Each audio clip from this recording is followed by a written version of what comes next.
రోటీ, biryani, fried rice దేంట్లోకైనా the best combination mushroom paneer masala. చాలా చాలా సింపుల్, అలాగే ఎంతో టేస్టీ కూడా.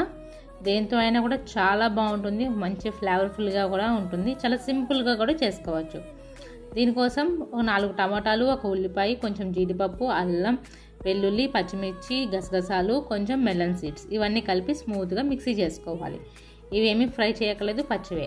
ఆ తర్వాత కడాయి వేడి చేసుకొని దాంట్లో 1 టేబుల్ స్పూన్ నెయ్యి వేసుకోవాలి. నెయ్యి కరిగిన తర్వాత 2 టీ స్పూన్లు ఆయిల్ వేసుకోవాలి. ఇవి బాగా వేడైన తర్వాత అన్ని మసాలా దినుసులన్నీ వేసుకోవాలి. అలాగే 2 ఎండుమిరపకాయలు కూడా వేసుకోవాలి. అవి బాగా ఫ్రై అయ్యాక ఒక చిన్న ఉల్లిపాయ సన్నగా తరుక్కొని వేసుకోవాలి. ఈ విధంగా వేసుకొని బాగా ఫ్రై చేసుకోవాలి. ఉల్లిపాయ మంచి పింక్ కలర్లోకి వస్తే సరిపోతుంది, బాగా బ్రౌన్ అవ్వక్కలే.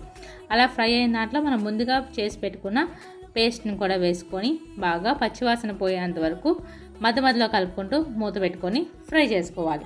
ఇందులో జీడిపప్పు, గసగసాలు, మెలన్ సీడ్స్ వేసాం కాబట్టి అడుగు పట్టే ఛాన్సెస్ ఉంటుంది. సో సిమ్లో పెట్టుకొని కలుపుకుంటూ ఫ్రై చేసుకోవాలి. అది ఫ్రై అయ్యేలోపు ఇక్కడ మసాలాకు కావాల్సిన మసాలా అంతా ఇలా రెడీ చేసుకుందాం.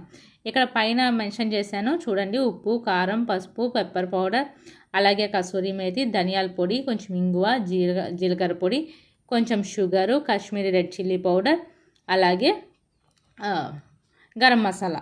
ఇవన్నీ ఒకసారి ఒక బౌల్లో కలుపుకుంటే ఇలా ఈజీగా ఉంటుంది. మసాలాలన్నీ ఈవెన్గా కూడా కుక్ అవుతాయి. ఇలా మనం ముందుగానే కలుపుకొని కర్రీలో వేసుకుంటే. ఇలా కలుపుకున్నాక చూసారు కదా, ఈలోపు బాగా మసాలా పేస్ట్ అంతా బాగా కుక్ అయింది. ఒకసారి మిక్స్ చేసుకొని ఇందులో మనం ప్రిపేర్ చేసి పెట్టుకున్న మసాలా పౌడర్స్ అన్నీ వేసుకొని ఆయిల్ పైకి వచ్చేంత వరకు బాగా కలుపుకోవాలి. అందులో చిన్న గ్లాస్ పాలు వేసుకోవాలి. పాలు వేసుకోవడం వల్ల కూర కమ్మగా ఉంటుంది, అలాగే క్రీమీ ఫ్లేవర్ వస్తుంది. ఆ తర్వాత గ్రేవీకి సరిపడా వాటర్ కూడా వేసుకొని బాగా కలుపుకోవాలి.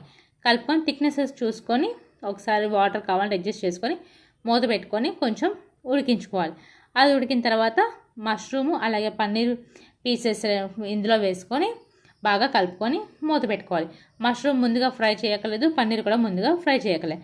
లాస్ట్లో దింపే ముందు 2 మినిట్స్ ముందు కొంచెం బటరు అలాగే కొత్తిమీర వేసుకొని 2 మినిట్స్ ఉంచుకొని ఒకసారి కలుపుకొని స్టవ్ ఆఫ్ చేసుకొని వేడివేడిగా రోటీ, అలాగే biryani, bagara rice, fried rice, naans దేంతో అయినా కూడా హ్యాపీగా తినచ్చు. చాలా టేస్టీగా ఉంటుంది. మీకు నా వీడియో నచ్చితే లైక్, షేర్ అండ్